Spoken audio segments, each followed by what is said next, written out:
Love is love. Love is love. Adios. Bendo with the switch again. Boy deliver like he heffinin'. Core with digits, give him estimates. Somersaults for my Benjamins. I got what you need, baby. Skirt the Chevy, make a scene, baby. LABB been the team, baby. Bim Papa, word the G, baby. Look, lab till I'm finished. Had a handful of lemons through the hand. Got a bag, now the hands in the business. For my hand, it's a ticket. Talking Mazda for the biggest. That's a comma and a comma and a comma. Gotta get it. I've been playing with the minutes that they been shoulda gave. And I'm flipping every digit that they been shoulda paid. Had to find a way to get it. Know the season what you made. If I ever wanna dip, then I'm brink with the blade. And I'm brinking a blink on the brink of some dumb shit. Watch how I move, cause I know the brink's coming. Watch for the blues, cause I know that they dumping. Nothing in my view, so it's hush on discussion. Hush on discussions, you know what you need to. I keep it in the fam to let you.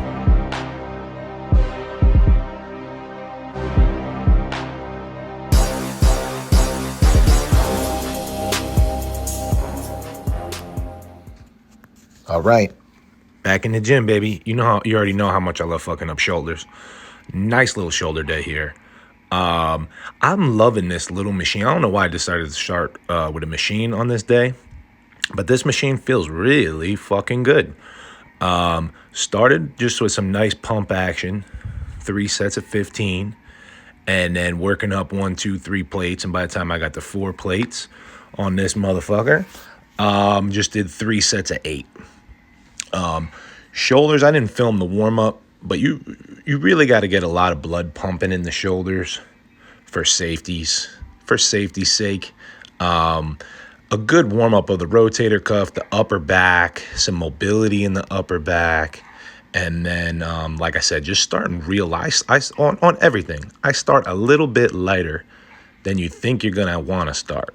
And then that lets the nervous system ramp up properly without tweaking and pinching and pulling and cracking and snapping anything.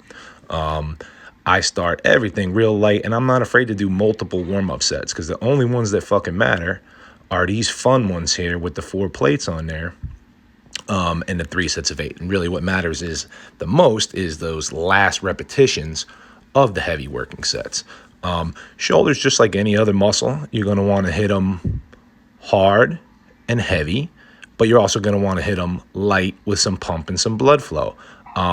All a bunch of different angles too we're going to hit, you'll see on this day.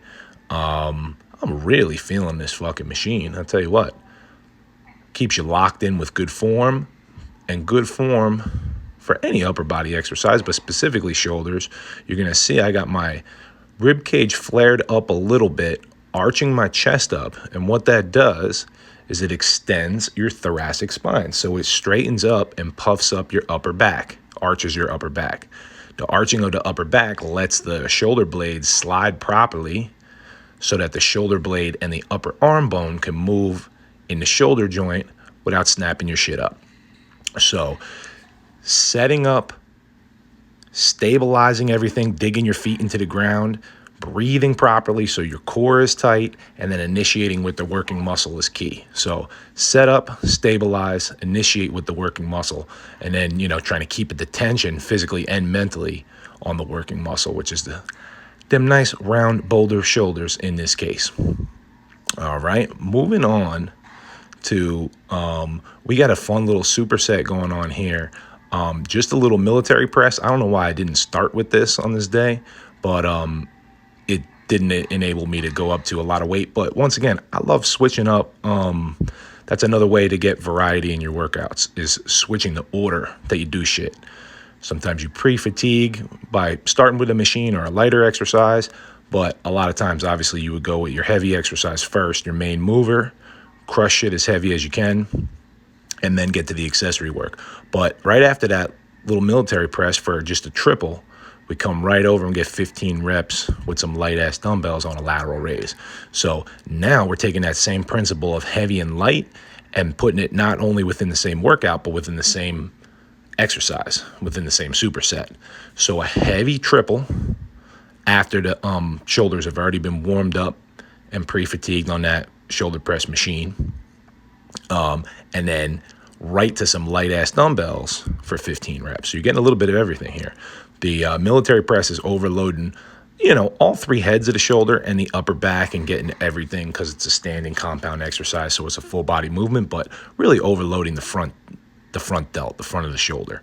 Whereas these lateral raises with the dumbbell are overloading the peak contraction at the top of the lateral delt, the side of the shoulder, right?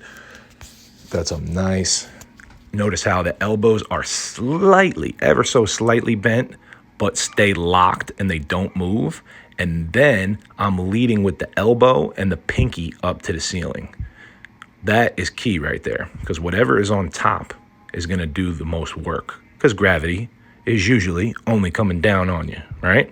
So you want to lead with the pinky up to get some slight internal rotation at the top, just to make sure that the brunt of the exercise and the load is biased on the lateral delts.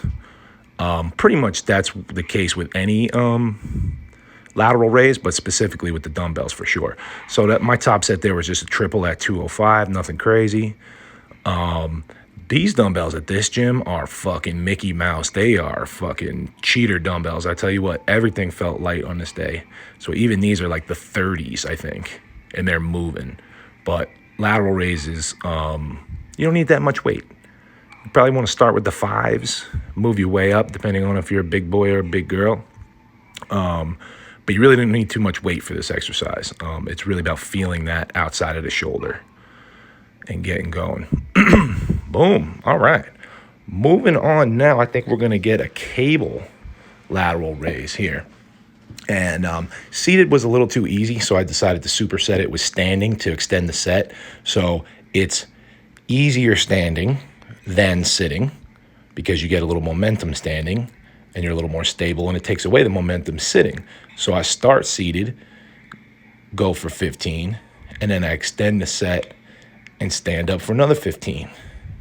Once again, here you could see I'm getting a different type of rotation. Now I'm rotating not even pinky up, but keeping it, opening up the armpit and kind of going pointer finger up at this point to get a little bit more of the back of the shoulder and keep the tension on the side of the shoulder and take everything away from that front delt.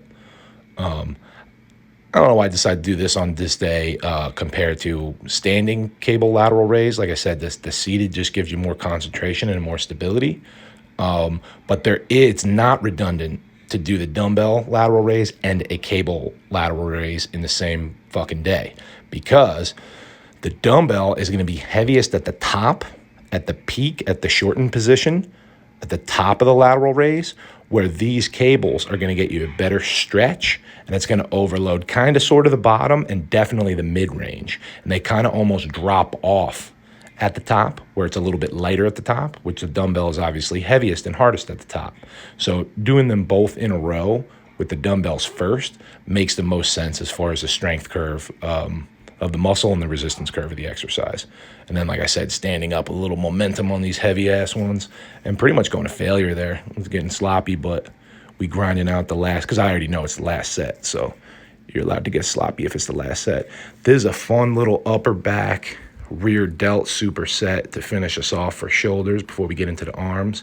A lot of times people will come straight across, like 90 degrees for a rear delt fly with cables and shit, but I'm coming back like an A shape here with my arms, like arms down at a 45-degree angle. That's really going to get the rear delt fully shortened.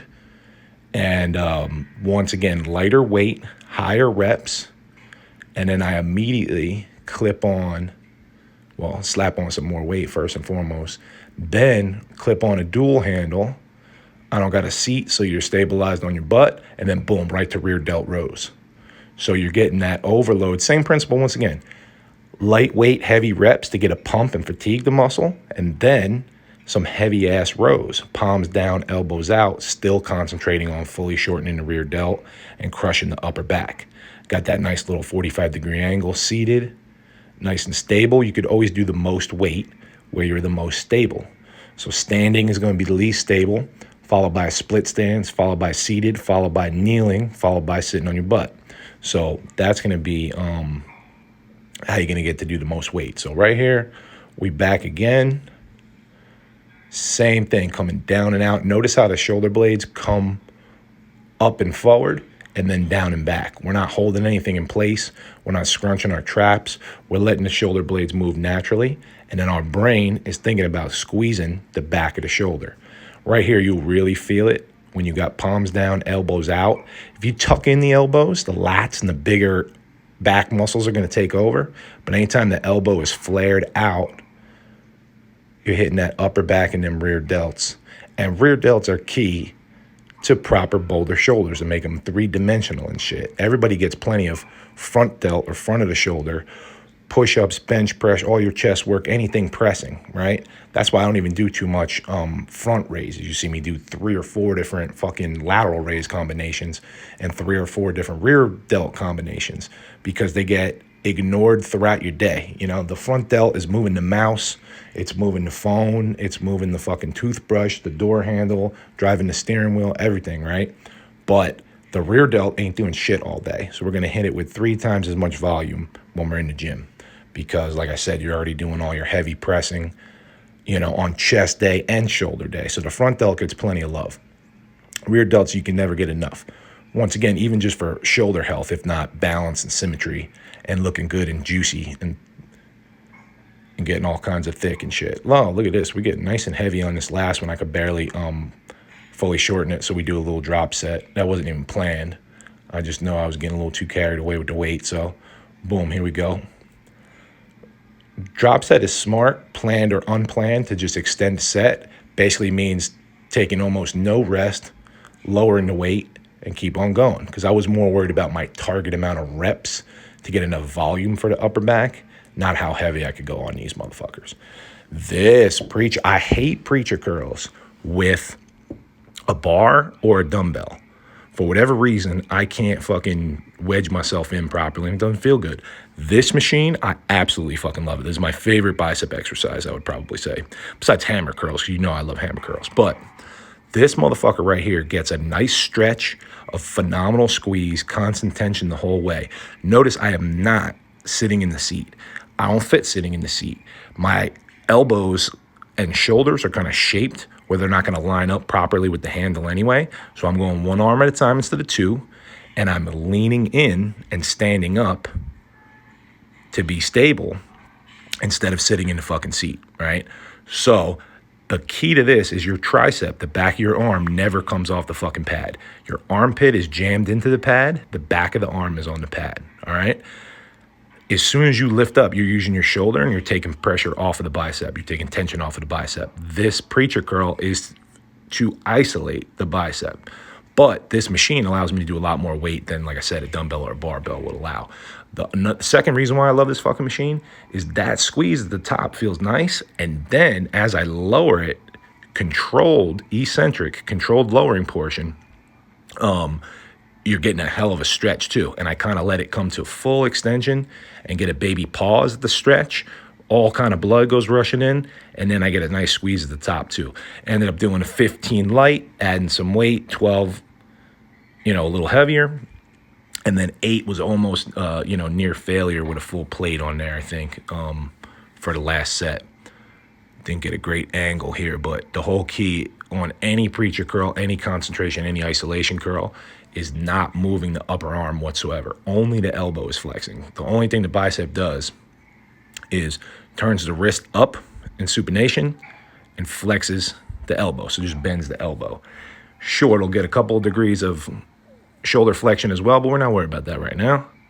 We're worried about isolating and concentrating on the biceps. This is the last heavy set. Talking way too much about biceps here, but I just love this machine if you ever have it. Not all preacher curl machines are created equally.